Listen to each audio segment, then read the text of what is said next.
Hello, श्रद्धा रेसिपीमध्ये सर्वांचं स्वागत आहे. आज आपण बनवणार आहोत भोपळ्याच्या घाऱ्या. खूप सोप्या आहे बनवायला आणि हेल्दीसुद्धा आहे. लहान मुलं भोपळा खात नाही तर तुम्ही बनवून ठेवू शकतात आणि टिफिनसाठी सुद्धा सकाळी देऊ शकतात. तर नक्की ट्राय करा आणि खूप हेल्दीसुद्धा आहे. तर मी प्रथम भोपळा स्वच्छ धुतला आणि नंतर त्याला असं ड्राय करून घेतला, म्हणजे कोरडा करून घेतला आणि नंतर त्याचं साल काढून खीस केला.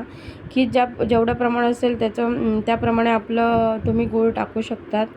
तर मी गॅसवर पॅन ठेवला, त्यामध्ये खीस टाकला आणि नंतर त्यामध्ये मी गूळ टाकला आणि दोन्ही मिक्स केले. नंतर त्याला पाणी सुटले.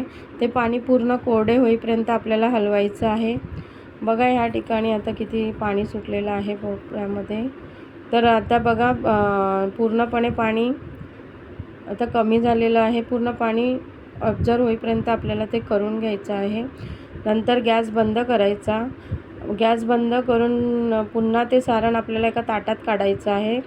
ताटात काढून थंड होऊ द्यायचं. नंतर त्यामध्ये तीळ आणि आपल्याला हे पण टाकायचं आहे, जायफळ पावडर आणि खसखस. आणि ते छान थंड झाल्यानंतर चिमूटभर मीठ पण टाकायचे आणि त्यामध्ये बसेल तेवढेच आपल्याला गव्हाचे पीठ टाकायचे आणि 2 टेबलस्पून नाचणीचे पीठ आणि 1 टेबलस्पून राईस फ्लोअर.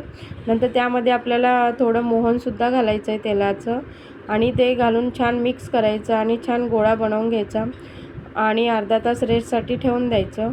नंतर त्याच्या छोटे छोटे असे आपण पुऱ्या लाटतो त्याप्रमाणे घाऱ्या बनवून घ्यायच्या. जास्त पातळ पण नको आणि जाड पण नको आणि छान मंद गॅसवर तळून घ्यायच्या. छान खुसखुशीत होतात. नक्की ट्राय करा. खूप हेल्दी आहे आणि माझ्या चॅनलला प्लीज लाईक शेअर सबस्क्राईब करा. धन्यवाद. प्लीज सबस्क्राईब करा.